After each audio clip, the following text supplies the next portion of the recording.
Right now, as you watch this, there is a voice in your head. It's not reading these words.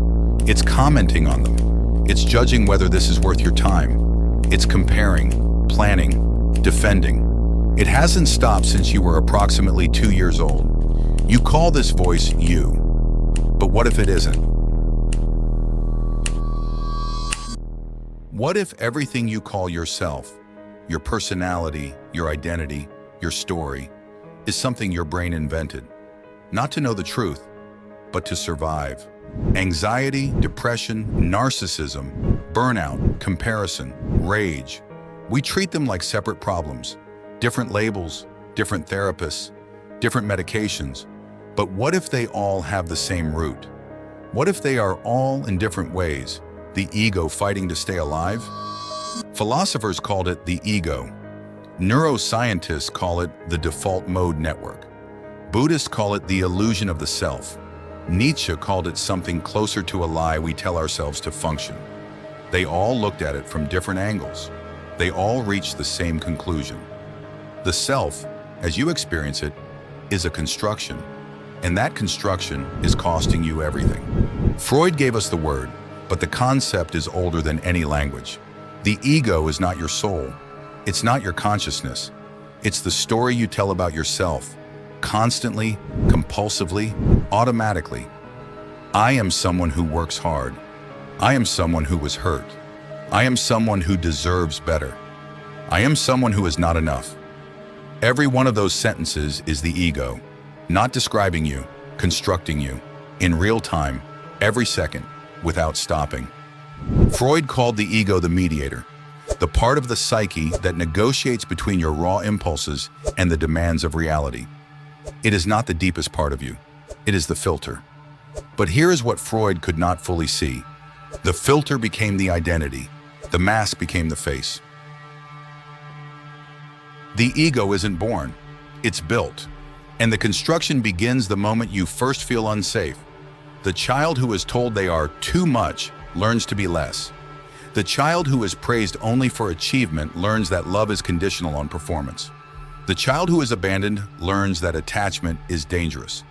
Each wound creates a response, a strategy, a way of being that worked once, that protected you from pain in that specific moment. The problem is, those strategies calcify. The child's armor becomes the adult's prison. By the time you are 30, you are walking around in a protective structure built for a 7-year-old and wondering why everything feels so heavy.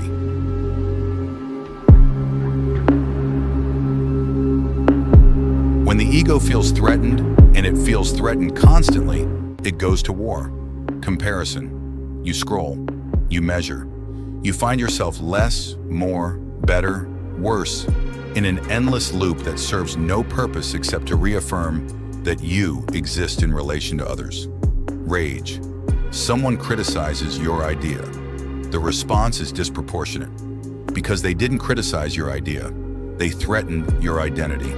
And the ego responds to identity threats like the body responds to physical danger. Anxiety.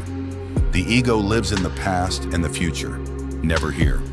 It is always rehearsing, predicting, protecting against a threat that hasn't arrived yet and may never come. Notice what all three have in common. None of them are about what's actually happening. They are all the ego maintaining its story at any cost.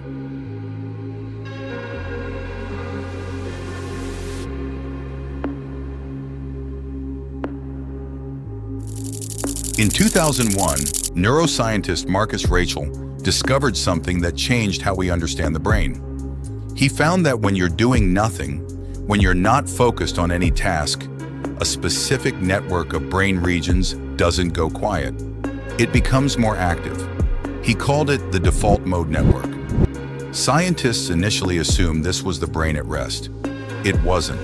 The DMN is the brain telling you a story about yourself, building your past, projecting your future, defining who you are, what you want, what threatens you.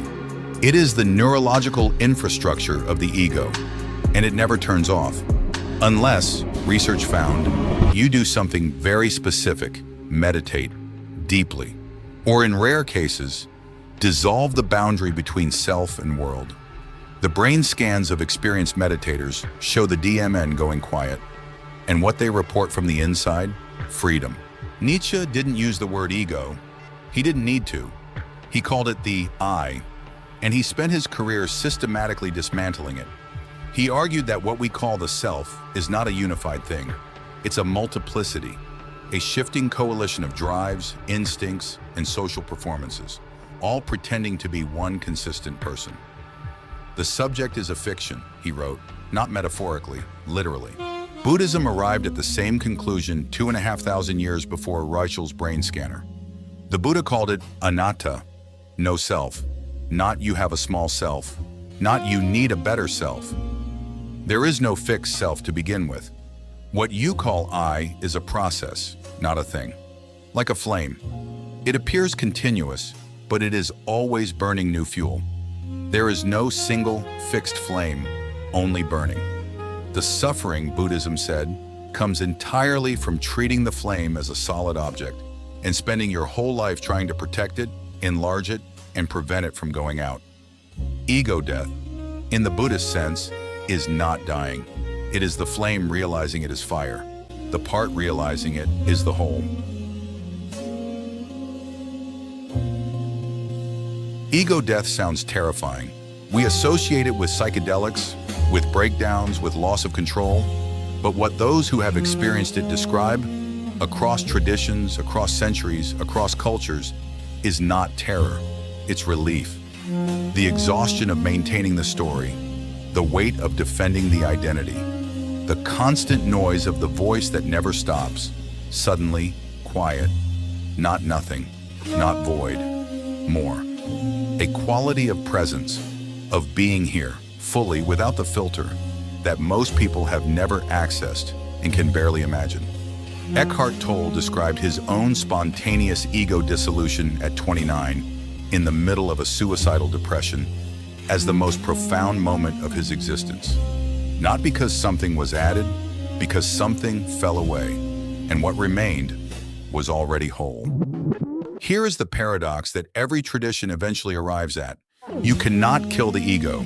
The very attempt to destroy it is the ego trying to become a better ego. I will transcend my ego, is the ego speaking. The path is not destruction, it is seeing. When you recognize, deeply, not intellectually, but in your bones, that the voice in your head is not you, something shifts, not permanently, not completely, but enough. Enough to stop defending every thought as if it were your soul. Enough to observe the comparison without becoming it. Enough to let a criticism land without becoming an existential threat. Enough to be here, this moment, without the story crushing it. The ego doesn't vanish, but you stop being lived by it.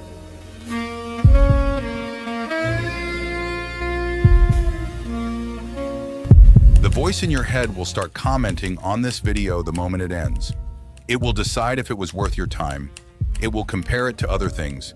It will fit it into a story it's already telling. That's fine. That's what it does. But for a moment, maybe just this moment, notice that you heard something underneath the voice. Something that was watching. Something quiet. Something that didn't need to be defended. That thing doesn't have a name. It doesn't need one. It was there before you built the prison, and it's still there now.